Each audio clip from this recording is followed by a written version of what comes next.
Vamos analisar aqui, e eu preciso que você dobre a sua atenção. Evidentemente que quando a gente vai falar aqui de morte, e existe a matéria específica que você vai estudar sobre isso, salvo engano também, se você vai estudar, você vai ver algumas coisas relacionadas a isso, na parte de escatologia bíblica, o estágio intermediário dos mortos, mas dá para a gente dar uma clareada e entrar aqui um pouquinho, sobretudo de como era a visão dos judeus, como era essa questão da morte, da sepultura nos tempos bíblicos. A pergunta da nossa irmã Beth, salvo engano, ela nos questionava e falava, me parece, com relação à cremação, que os judeus não aceitam, e a questão do embalsamamento, né? E nós até citamos, e vai estar dentro aqui dessa questão também da sepultura, como funcionava essa questão da sepultura aqui.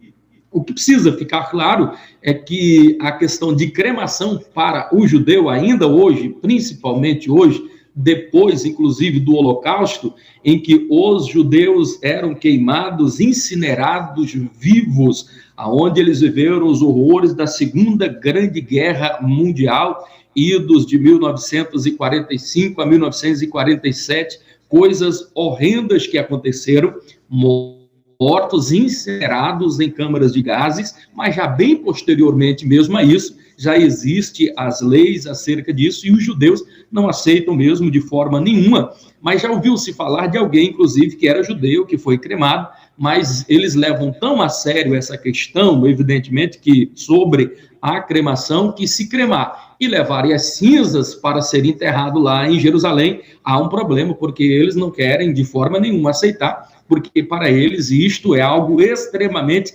desrespeitoso com o corpo, porque o corpo, nós viemos do pó precisamos retornar, então para eles é uma afronta principalmente a Deus e também a memória daquela pessoa. Evidentemente que sabe que ele não está mais ali, mas existe todo um cuidado, toda uma questão que envolve essa questão. Então, os judeus, eles são bastante e extremamente criteriosos com relação a essa questão de não aceitarem realmente cremação.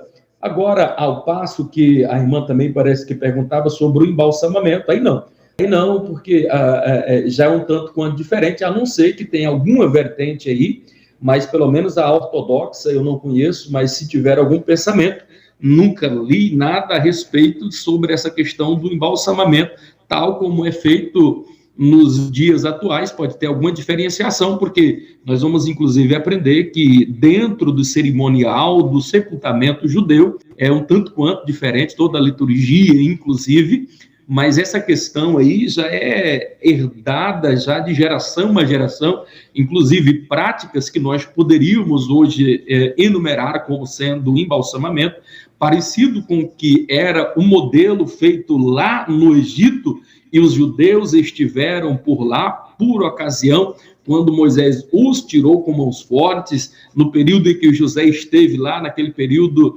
bastante abençoado, depois os israelitas, por 430 anos, ficam lá presos, sendo escravizados, inclusive, só que lá eles aprenderam, inclusive, algumas práticas, e que foram, ao longo do tempo, sendo passadas, técnicas para se conviver, por exemplo, no Israel. Então, sobretudo, como cuidar os cuidados quando uma criança nascia, salvo engano, nós comentamos alguma coisa aqui na aula passada. Então, essa questão de embalsamamento, eu até citei a passagem aonde Jesus é sepultado, em uma sepultura, e não dá para mostrarem aqui para vocês, mas eu queria que vocês visualizassem o túmulo na época de Jesus, nos tempos bíblicos, ou até mesmo antes, o povo judeu, eles tinham de forma diferente de sepultar os seus mortos. Toda a liturgia, ela era diferenciada, tal qual nós conhecemos ela hoje, a começar, por exemplo, com o sepulcro. Por exemplo, o sepulcro onde Jesus esteve, e ele esteve em uma sepultura que era virgem, porque de costume já outras pessoas podiam ser sepultadas e mais de uma pessoa, inclusive, ficar naquele mesmo local. Então era diferente do que é hoje. A gente cava ali tantos palmos, 7 palmos ali no chão e coloca o corpo e tal. Para o judeu era diferente. Eles normalmente, principalmente aqueles que tinham um pouco mais de posse, e a sepultura de Jesus, inclusive, vale-se dizer, importante constatar aqui, que essa sepultura era por demais valiosa, era muito nobre. José de Arimateia que consegue organizar tudo isso daí e passa, então, Jesus é sepultado dentro dessa sepultura. Então, diferente, era cavado um buraco dentro dessa rocha, uma rocha firme, ficava uma pedra depois que era rolada, inclusive muito pesada, não era fácil, e a pedra, inclusive, de Jesus estava selada, então era totalmente diferenciado. Então, colocava como que uma mesa ali suspensa, o corpo era colocado, e era feito um processo como que de embalsamamento. Lembram que na aula passada, quando a irmã Beth, salvo engano, nos pergunta a respeito desta questão,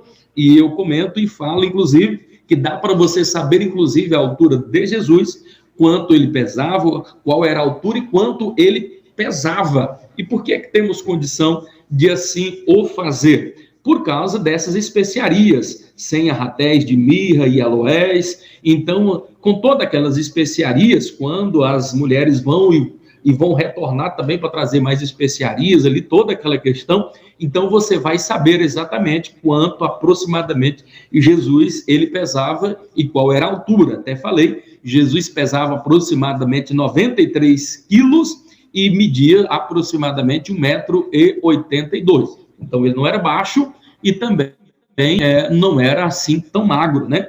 Alguém alega, e eu até vi depois uma figura de Jesus baixinho assim e tal, de alguém conjecturando de como ele poderia ser. Eu não sei quem fez aquele desenho e a que conjectura ele se fez ou esqueceu de analisar os outros métodos. Então ele só foi na questão do achismo, porque Jesus era comum, era parecido com todo mundo naquela época, ele não poderia se destacar. Então aqui não é questão de achismo, então é uma questão que dá para se provar por A mais B, dá para você conjecturar com grande razão de certeza e até alguns pontos afirmar sem medo de errar alguns detalhes com relação a isto daí, né?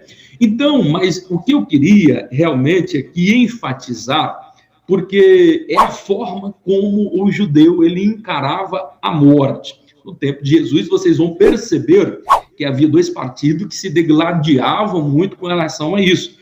Os fariseus e os saduceus. Já os fariseus de forma nenhuma, não acreditava e tal. Então havia um embate muito grande. Os fariseus eram extremamente influentes na época e eles não acreditavam, inclusive, aí que havia vida após a morte. Não acreditava na ressurreição dos mortos.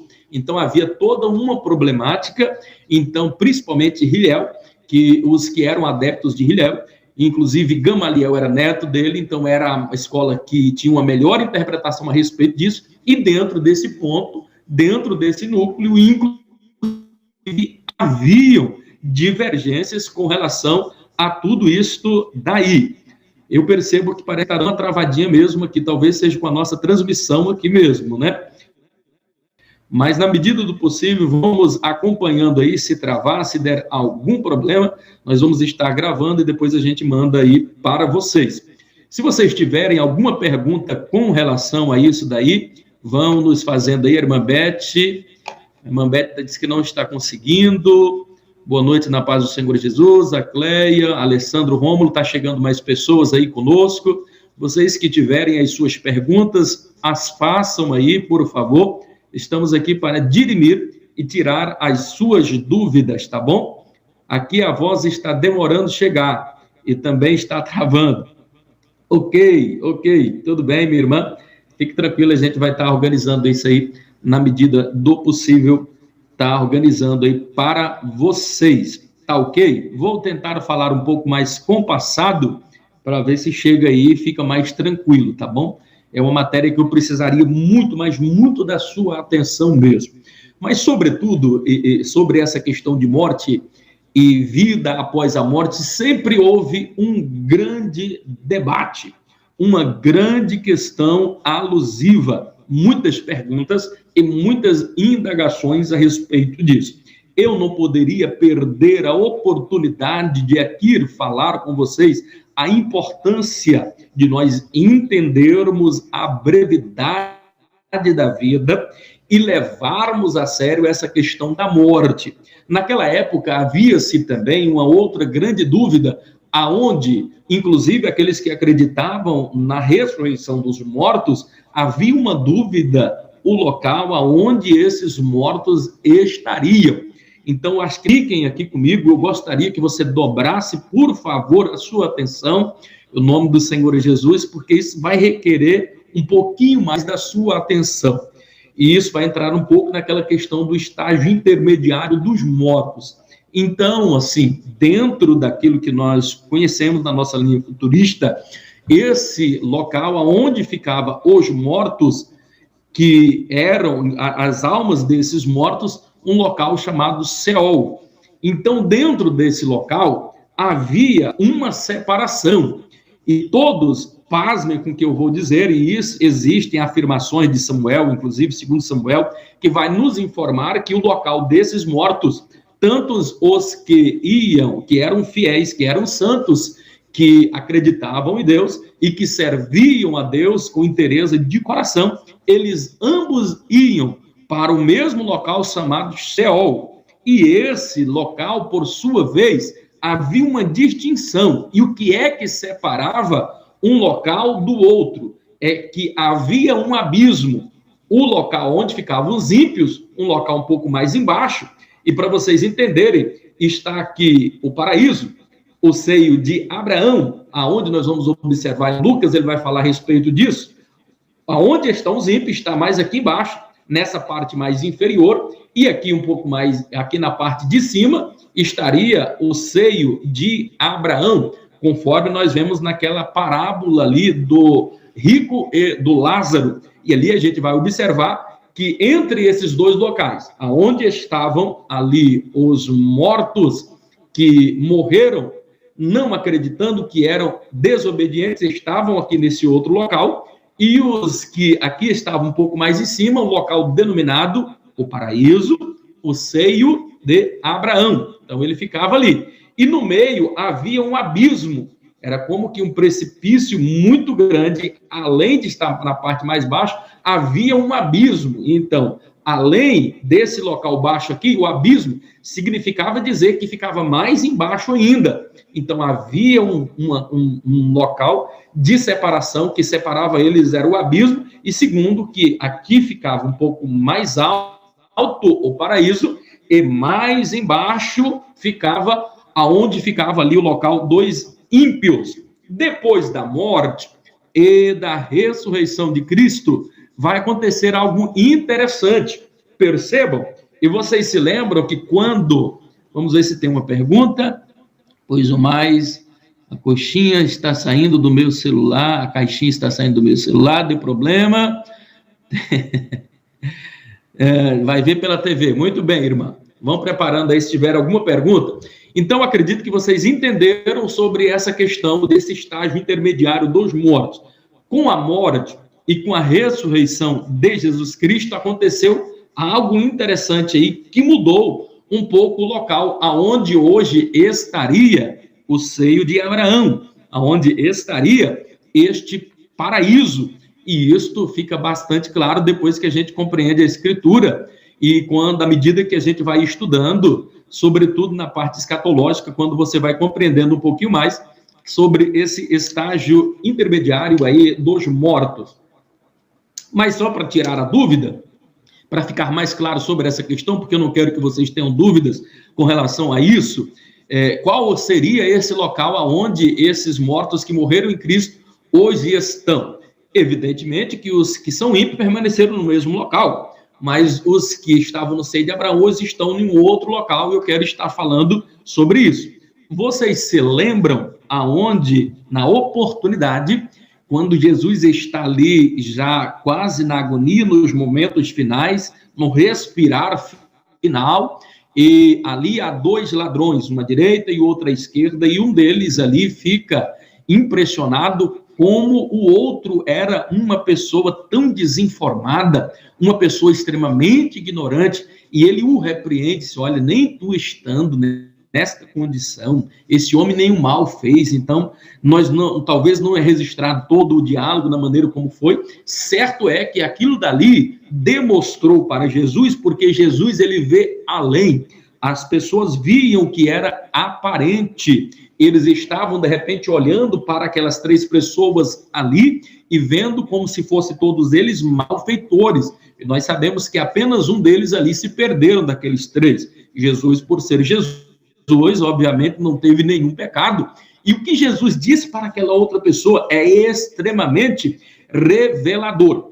Perceba que Jesus, quando depois da afirmação desse jovem, momentos antes de Jesus expirar e já entregar o seu espírito nas mãos do Pai, ele pega e diz agora para o rapaz, quando ele termina a sua frase defendendo a Jesus, e Jesus, olha, em verdade, eu te digo que ainda hoje estarás comigo no paraíso. E como é que isto aconteceu? Jesus mentiu? Ele esteve realmente no paraíso? Ele esteve com aquele rapaz? A Bíblia jamais entrará em contradição, meu amado e querido irmão. Então você vai perceber que às 3 horas da tarde, quando já está tudo sendo consumado, as coisas sendo organizadas, e para você entender isso, você precisa, por exemplo, ir lá para 1 Pedro, no capítulo de número 3, salvo engano, verso de número 18, verso de número 17, 18 e 19, acho que é o versículo de número 20,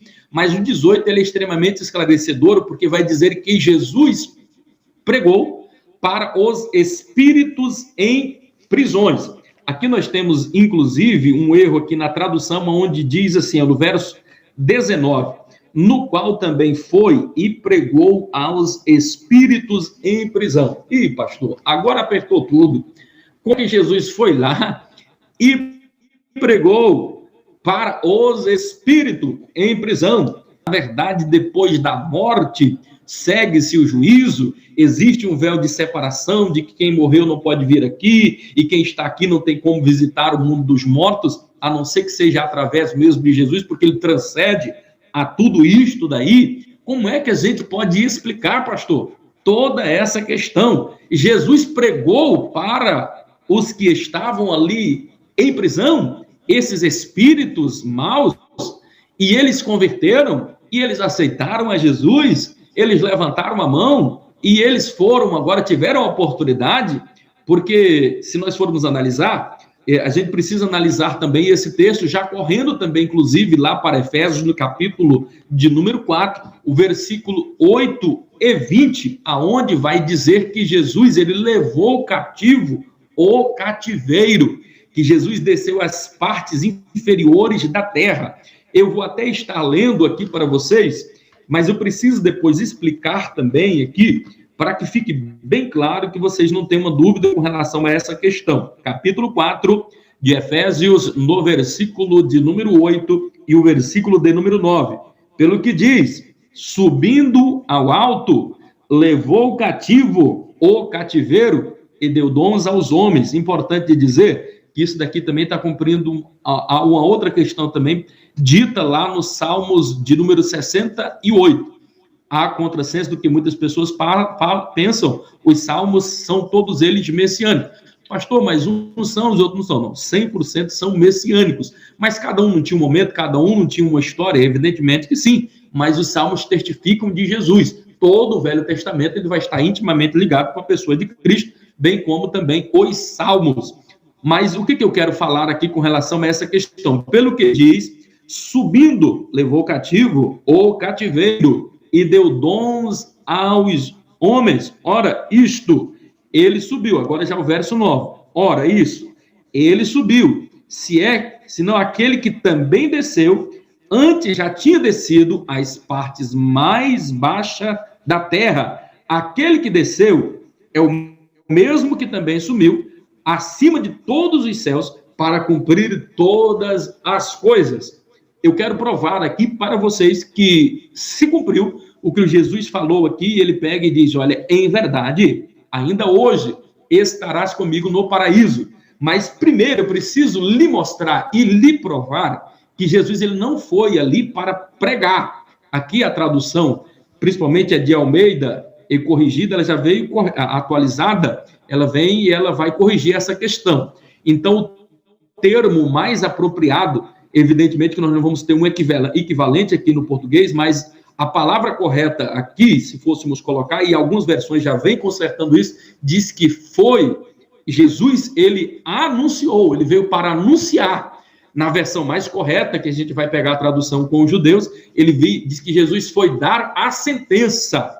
Então, o termo mais correto para você entender é que Jesus, ele foi às partes mais baixas, e ele foi lá para pregar. Não, ele foi para anunciar, ele foi para proclamar, ele foi para dar a sentença. E para quem ele foi dar a sentença? Se você bem observou, e por isso que a gente precisa analisar o contexto, para quem ele estava dando aquela sentença? Observe, o verso 20 já vai dizer, os quais em outro tempo, no qual também foram rebeldes a longanimidade de Deus, esperava nos dias de Noé. Então percebam, aqueles que morreram lá no passado. Então ele está deixando bem claro aqui para quem ele foi dar esta sentença, para quem ele foi proclamar. Então ele está dizendo para os rebeldes. E quando fala as partes inferiores, é no local que a gente denomina e muitos chamam de inferno mesmo. Então quando ele vai, e quando Jesus, ele depois por ocasião da sua morte, ele desce lá, no mesmo instante, ele desce e ele vai lá, e ele não para pregar, não para converter mais ninguém, porque depois da morte, segue-se o juízo. Porque se você, meu querido, não entender isso, daqui a pouco você vai estar dando razão para o Espiritismo, você vai estar dando razão para a Igreja Católica com o purgatório. Então é extremamente importante e interessante que você saiba disso. É possível que todos nós saibamos. Eu sei que você é um aluno em radiação e à luz disso que eu estou explicando aqui. Se você não entender, você não saberá responder, por exemplo, para religiões que pensam diferente a respeito da morte. Nós somos cristãos assembleianos e temos dentro da nossa linha, Jacó de Armínio. Então, nós precisamos entender aqui toda essa questão. E temos essa compreensão. Nós não somos calvinistas, somos arminianistas. E dentro dessa questão aqui, dessa nossa concepção, que o livro, inclusive, do IBAD trabalha, nós vamos trabalhar dentro dessa temática, dentro desta ótica, e os versículos bíblicos e toda a conjectura e o contexto da Bíblia, observando a exegese bíblica, tudo vai nos levar a crer sem nenhum medo de errar e absoluta convicção a respeito desta realidade. Depois da morte, segue-se o juízo.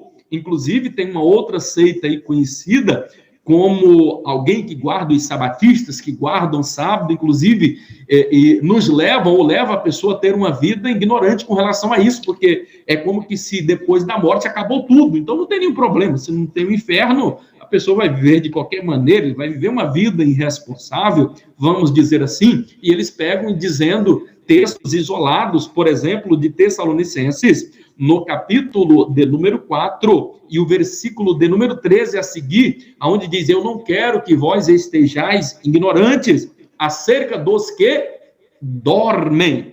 Então, por causa disso, eles dizem que os que morreram, eles estão inconscientes. Então, acabou, é finito. Haverá e a diferença é que eles estarão inconscientes.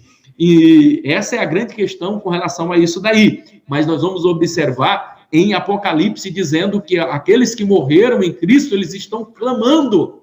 E clamando aonde? Essa é a grande questão, aonde eu vou estar falando para vocês, com passagens como a de Colossenses, Filipenses, Tessalonicenses, Apocalipse, no capítulo de número 6, o verso 9 a 11, Apocalipse, capítulo 20, versículo 4, e tudo isso vai nos mostrar e vai clarificar para nós, nos iluminar o caminho que você precisa ter claro aí na sua mente.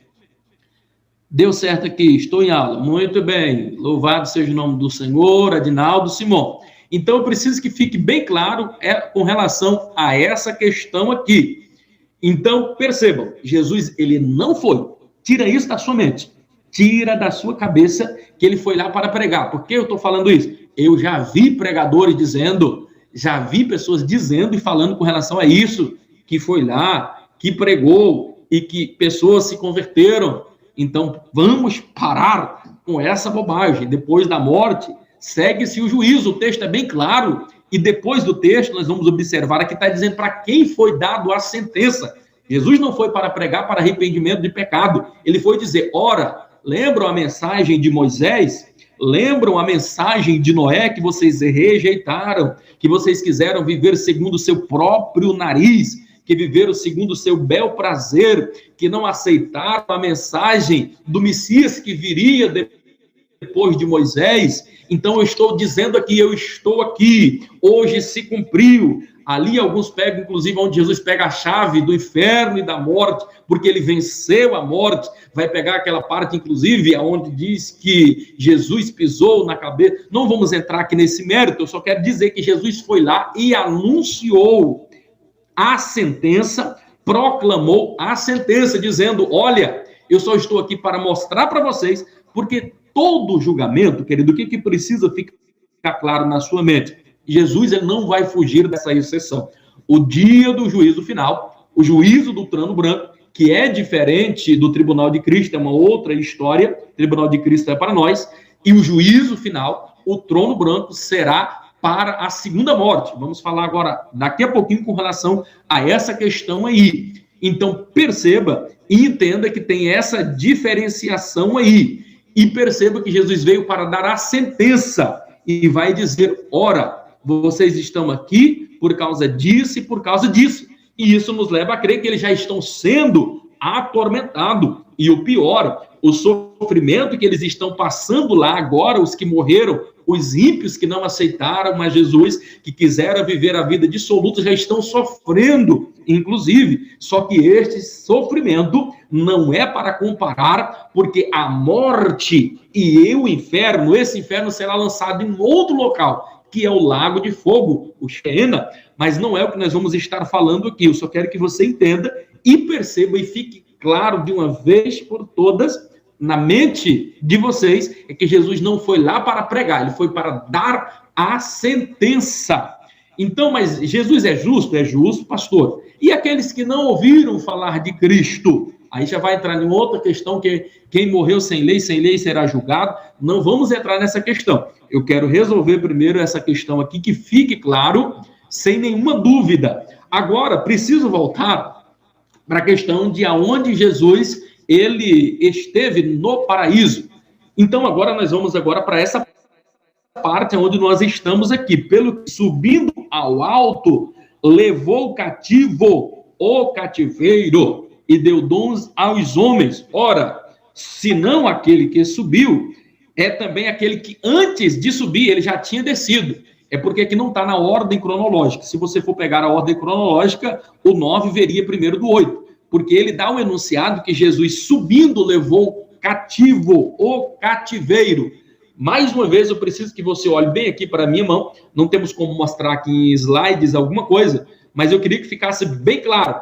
Então, Jesus, ele veio, ele passou primeiro aqui descendo, ele passa no local chamado Seio de Abraão, ele atravessa agora o abismo que está aqui no meio e vai chegar na parte mais inferior, aonde estão esses espíritos em prisões. Então, ele dá a sentença. Ele agora pega essas chaves do inferno, da morte, leva cativo o cativeiro. Alguns pensam que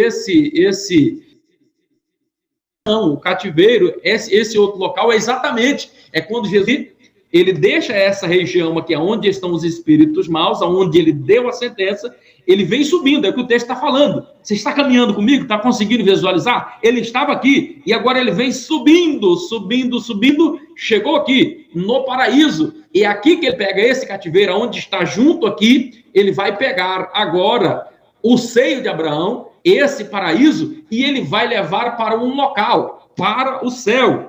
Em Apocalipse vai dizer que é debaixo do trono de Deus.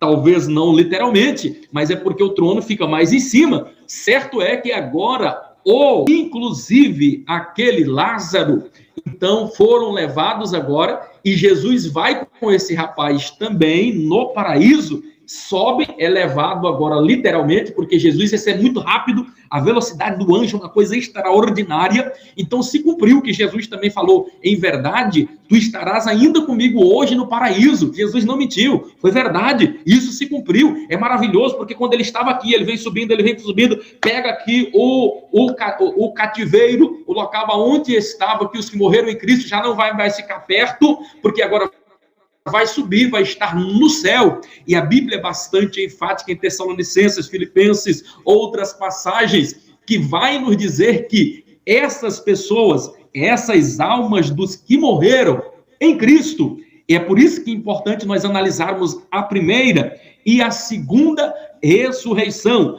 Quando acontecerá, pastor Eurípides, a primeira ressurreição? A primeira ressurreição dar-se-á quando Jesus descer do céu. Ele vai pegar as almas do que morreram em Cristo, que estão debaixo do trono de Deus, em um local, ou figurativo ou não, mas que estão no céu, ainda não é a Canaã celestial, ainda não é a cidade santa, porque não poderão ainda estar lá, mas eles estão em um local reservado ali no céu. Jesus vai pregar os que morreram, as almas dos que morreram, e vai trazer. Ora, pastor, se o texto lá em Tessalonicenses está dizendo que ali é o momento do arrebatamento, que os que morreram em Cristo ressuscitarão primeiro.